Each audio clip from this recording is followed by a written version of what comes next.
through 6 games in terms of rushing yards, behind only Eric Dickerson. Wow. Stephen A. All right, start with you, Max. Can Zeke get to 2,000 yards? He can. To start this season, before this season started, Ezekiel Elliott was the choice of many as the #1 overall fantasy pick. Yep. #1 overall in your fantasy draft. If you go first, take Ezekiel Elliott. Why? Because he was a stud in college. Because he is fast, like his 40 time is fast. Even his, it's not always zigzagging, but boy, he can hit a hole. And because the Dallas Cowboys have not only the best offensive line in the game, but they plan to use it. The plan coming into this season, even with Romo as quarterback, was they're going to hand the ball to Ezekiel Elliott more than any team is going to hand the ball to their running back. And unlike a team like Los Angeles, where they're just going to stack the box against Gurley because they have no other offense. In fact, there are some other offensive weapons on Dallas. They're going to have to play Dallas a little more honestly. So everyone knew Ezekiel Elliott was going to eat this season, which is why not getting off to the fastest start the first couple games, people like me were like, whoa. The game plan is to give him the ball. They're giving it to him. The offensive line is amazing, and he's still not racking up the yards. He needs about 120 yards a game the rest of the way to get to 2,000 yards. It's been done before, after all.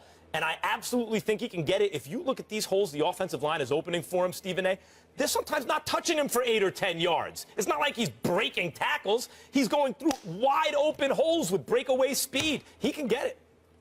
He's got 2 games against the Eagles coming up. He's got a game against the Baltimore Ravens coming up. He's got a game against the Minnesota Vikings coming up. He's got a game against the Giants coming up. And Detroit and Tampa. I'm quite sure he'll have a few hundred more yard-plus games.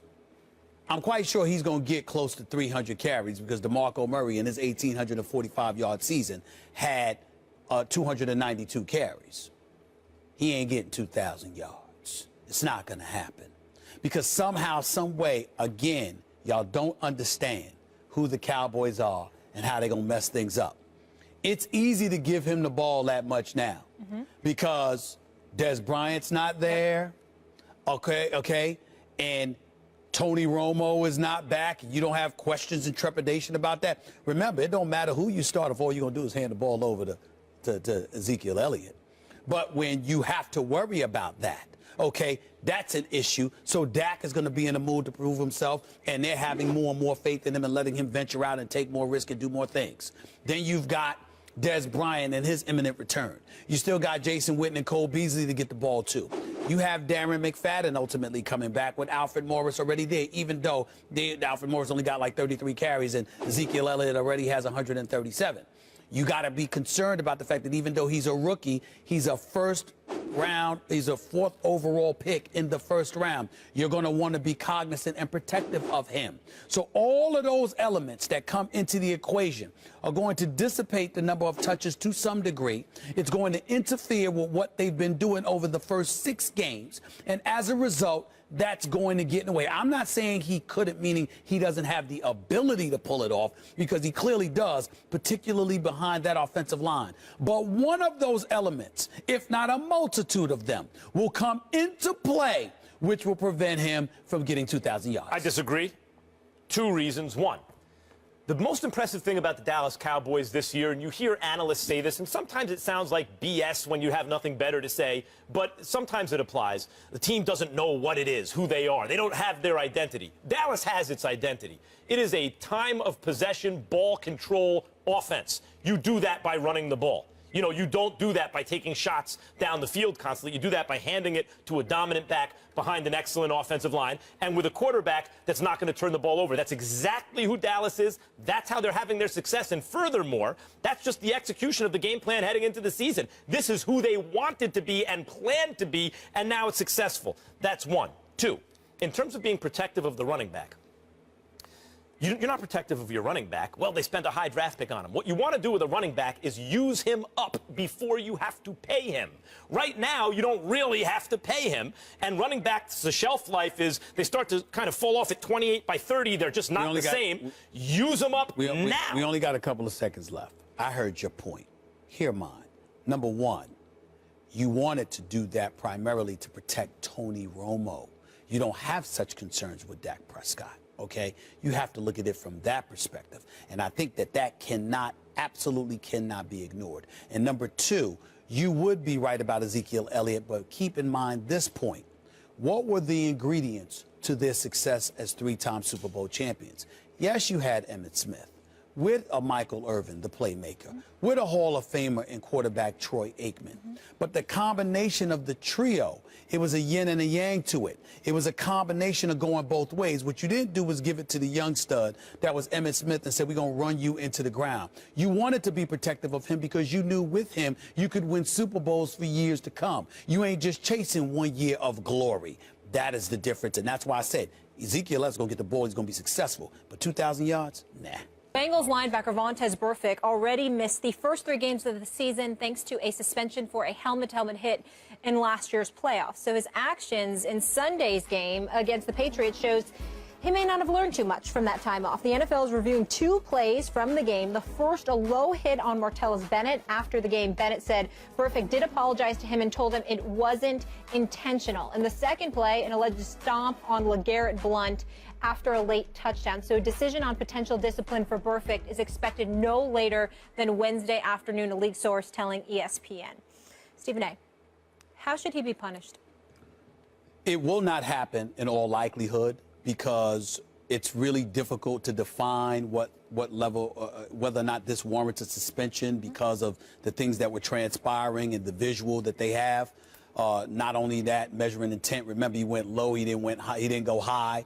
So because of that, he probably won't end up getting suspended. It is my opinion, and I hate to say this, it's my opinion that Vontaze Burfict should be suspended at least a couple of games.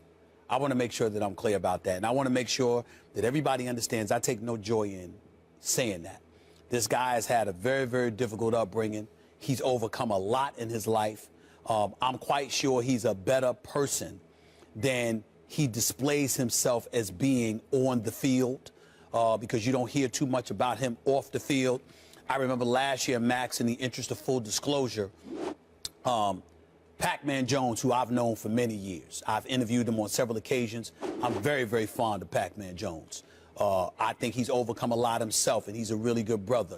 He called, and the conversation that we had ain't suitable for FCC airwaves at how he was going off in defense of his guy, Vontaze Burfict. The only reason I'm letting you guys know about that conversation is because Pac-Man Jones never hid the fact that it was okay for me to expose that conversation, because I would never do it otherwise. So he came to the defense of a Vontaze Burfict. But I would also tell you what I retorted. I retorted at the time the same thing I'm about to say now. Troy Vincent, VP Football Operations NFL. Derek Brooks, appeals officer. John Runyon, former congressman, former Philadelphia Eagle, who's now the VP for Policy and Rules Administration, who's the guy that will make that decision within the next day or so, along with a bevy of others, Merton Hanks and others. At one point in time or another in the career of Vontaze Burfict, I have spoken to these individuals. They have given him chance after chance after chance, okay?